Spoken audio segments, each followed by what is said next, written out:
World meditation డేను పురస్కరించుకొని Visakha RK beach దగ్గర సహజ యోగా ట్రస్ట్ సభ్యుల ఆధ్వర్యంలో ప్రజలకు అవగాహన కల్పించారు.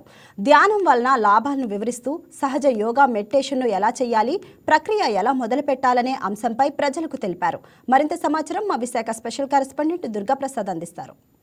జీవితం, ఆర్థిక ఇబ్బందులు, పని ఒత్తిడి వెరసి నేటి మనిషి జీవన శైలి కొనసాగుతుంది. ఈ జీవన శైలిలో అశాంతికి గురవుతున్న పరిస్థితి. ఈ అశాంతిని దూరం చేయాలంటే మనసు ప్రశాంతత ఎంతగానో అవసరం.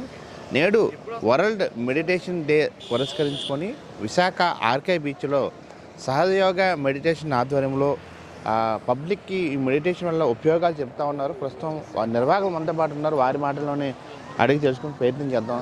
సార్, ఈరోజు వరల్డ్ మెడిటేషన్ డే సందర్భంగా మీరు ఏం చేస్తున్నారు, అంటే ఎట్లాంటి అవేర్నెస్ కల్పిస్తారు? ఇది వరల్డ్ మెడిటేషన్ డే అంటే మనకి యునైటెడ్ నేషన్స్ జనరల్ అసెంబ్లీలో లాస్ట్ ఇయర్ డిసెంబర్ 7వ తారీఖు 2024లో వరల్డ్ మెడిటేషన్ డే కూడా కావాలని చెప్పారండి. ఆల్రెడీ మనకి వరల్డ్ యోగా డే ఉంది. యోగా అంటే మనకి ఫిజికల్ ఎక్సర్సైజెస్ గురించి దాని గురించి అండి యోగా. అయితే మనకి ఏం తెలుసుకున్నారంటే ఎంతవరకు అయితే మనలో మనం ట్రాన్స్ఫర్మేషన్ అవ్వం, లోపటి నుంచి మనకి అది ఆ శక్తి అన్నది మనకి రాదో, ట్రాన్స్ఫర్మేషన్ అవ్వం, మనకి పీస్ రాదండి. ఎప్పుడైతే హెల్దీ మైండ్ ఉంటే, హెల్దీ బాడీ ఉంటే మనకి ఉపయోగం అండి. ఇది చేయడం వల్ల మనకి మెంటల్లీ, స్పిరిచువల్లీ మనకి ఇన్నర్ ట్రాన్స్ఫర్మేషను, పీస్ ఇవన్నీ వస్తుంది. ఇప్పుడు మనం వరల్డ్లో చూస్తున్నాం, అన్ని దగ్గరలో వరల్డ్ వార్లు అవి రావడానికి రెడీగా అవుతున్నాయి. అందుకే యునైటెడ్ నేషన్స్ ఏం చేసిందంటే ఈ యోగా అంటే మెడిటేషన్ని ప్రమోట్ చేసిందండి. వరల్డ్ మెడిటేషన్ డే కింద ఈరోజు మేము ఇది మెడిటేషన్ సహజ యోగా మెడిటేషన్ అండి. ఇది ఒక 50 years నుంచి చేస్తున్నాం. శ్రీ మాతాజీ నిర్మలాదేవి గారు ఈ మెడిటేషన్ని స్టార్ట్ చేశారండి. 1970 May 5th స్టార్ట్ చేశారండి ఈ మెడిటేషన్ త్రూఅవుట్ ది వరల్డ్ అన్ని దేశాల్లోని ముస్లిం కంట్రీస్, క్రిస్టియన్ కంట్రీస్, అన్ని మతాలకి సంబంధించిన వాళ్ళు ఈ యోగా చేయొచ్చండి. ఎందుకంటే ఇది మనలో ఉన్న దైవశక్తి చుట్టూ ఉన్న పరమాత్మని శక్తితో ఐక్యం అవుతుందండి. ఐక్యమైనప్పుడు మనలో ఆటోమేటిక్గా మనకి ఏవేవైతే క్వాలిటీస్ ఉన్నాయో, జనరల్గా మంచి క్వాలిటీస్ అనుకుంటాం కదా, అవన్నీ మనకి ఈ క్వాలిటీస్ అన్నీ మనకి డెవలప్ అవుతాయండి. మీరు అక్కడ చూడొచ్చు, మనలో ఈ సెటిల్ సిస్టమ్ ఉంటుందండి. ఆ సెటిల్ సిస్టంలో మనకి డిఫరెంట్ చక్రాలు ఉంటాయి. ఆ ఒక్కొక్క చక్రకి ఒక్కొక్క క్వాలిటీ ఉంటుందండి. ఆ క్వాలిటీ మనకి ఈ మెడిటేషన్ చేయడం వల్ల వస్తుందండి. అంటే మనకి ఏం కావాలి, ఇన్నోసెన్స్ కావాలి, పీస్ కావాలి, క్రియేటివిటీ కావాలి. అప్పుడే మన నేషన్స్ అన్నీ డెవలప్ అవుతాయి. ఇప్పుడు అందరూ డిస్ట్రక్టివ్ మోడ్కి వెళ్ళిపోతున్నారు. ఇది చేయడం వల్ల అందరికీ క్రియేటివిటీ పెరుగుతుందండి. క్రియేటివిటీ పెరిగి ఎప్పుడైతే మనం ప్రపంచ శాంతి అని అంటుంటాం, మనలో మనకి శాంతి లేనప్పుడు మనం ప్రపంచ శాంతిని మనం నెలకొల్పలేమండి. సో ఇండివిజువల్గా ప్రపంచ శాంతి అంటే ముందు మనం శాంతిగా ఎలా ఉండడం నేర్చుకోవాలి. అది ఈ మెడిటేషన్ ద్వారా అందరికీ అలవాడుతుందండి.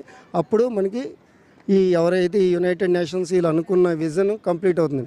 మేము ఈ మెడిటేషను ప్రతి వారం డిఫరెంట్ ప్లేసెస్లో త్రూఅవుట్ కంట్రీ ఉన్నాయండి. అలాగే మన ఆంధ్రప్రదేశ్లో విశాఖపట్నంలో 7 దగ్గరలు ఉన్నాయండి.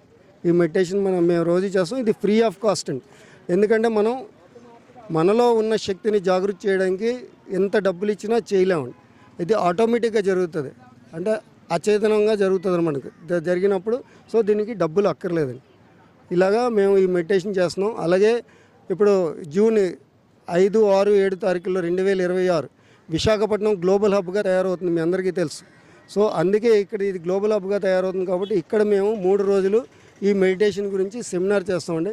అక్కడ నుంచి ఇండియా వైడ్, వరల్డ్ వైడ్ అందరూ వచ్చి 3 రోజులు ఈ మెడిటేషన్ చేసుకొని ఇది ప్రపంచ శాంతికి మేము తోడ్పడుతున్నాం. మీరు చెప్పండి, ఇప్పుడు ఈ జీవన శైలిలో, యాంత్రిక జీవితంలో ఎక్కువగా పని ఒత్తిడి ఉంటుంది, చదువుల మీద భారం పడుతుంది, చదువు మీద టెన్షన్ పడుతుంది. ఇట్లాంటి టైంలో ఈ మెడిటేషన్ ఏ విధంగా ఉపయోగపడుతుంది? సో ఇవాళ world meditation day inner peace కోసం అని చెప్తున్నాం కదండి. సో ఇన్నర్ పీస్ మనలో మనందరికీ హ్యుమానిటీ యొక్క గోల్ ఏంటి, ఇన్నర్ పీస్ అచీవ్ చేయడం. సో మన బిజీ స్ట్రెస్ఫుల్ లైఫ్లో యాజ్ ఎ స్టూడెంట్ నా కెరియర్ టెన్షన్స్ ఉండొచ్చు, నా చదువులో టెన్షన్స్ ఉండొచ్చు. అవన్నీ నా లోపల చాలా థాట్స్ రన్ అయిపోతూ ఉంటే నేను దేని మీద ఫోకస్ చేయలేను. సో నాకంటూ ఒక ఇన్నర్ పీస్ ఉండి ఏ స్ట్రెస్ లేకుండా పీస్ఫుల్గా ఉండగలిగితే నేను నా 100% ఎఫర్ట్స్ పెట్టి దాని మీద వర్క్ చేయగలను. సో ఈ మెడిటేషన్, సహజయోగా మెడిటేషన్ అనేది నాకు నా పర్సనల్ గ్రోత్లో, నా ఇన్నర్ పీస్ కోసం. ఈ మెడిటేషన్ అన్నది ఒక ఆధ్యాత్మిక ప్రక్రియ కాదు, ఇది ఒక సైన్స్. ఇది నాడీ వ్యవస్థ చాలా చక్కగా పనిచేస్తుంది. ఏ వయసు వారైనా కూడా దీన్ని నిత్యం అలవాటు చేసుకుంటే ఈ యాంత్రిక జీవితంలో ఆరోగ్యం పెంపొందించుకోవచ్చు అని చెప్పేసి కూడా విశాఖలో ఈ మెడిటేషన్ యొక్క ప్రాముఖ్యతను తెలియపరుస్తూ సహజ యోగా ట్రస్ట్ సభ్యులు విశాఖ ఆర్కే బీచ్లో అవగాహన కల్పిస్తున్న అంశాన్ని మనం చూడొచ్చు. వీడియో జర్నలిస్ట్ కిషోర్తో దుర్గాప్రసాద్, వైకే న్యూస్, విశాఖ.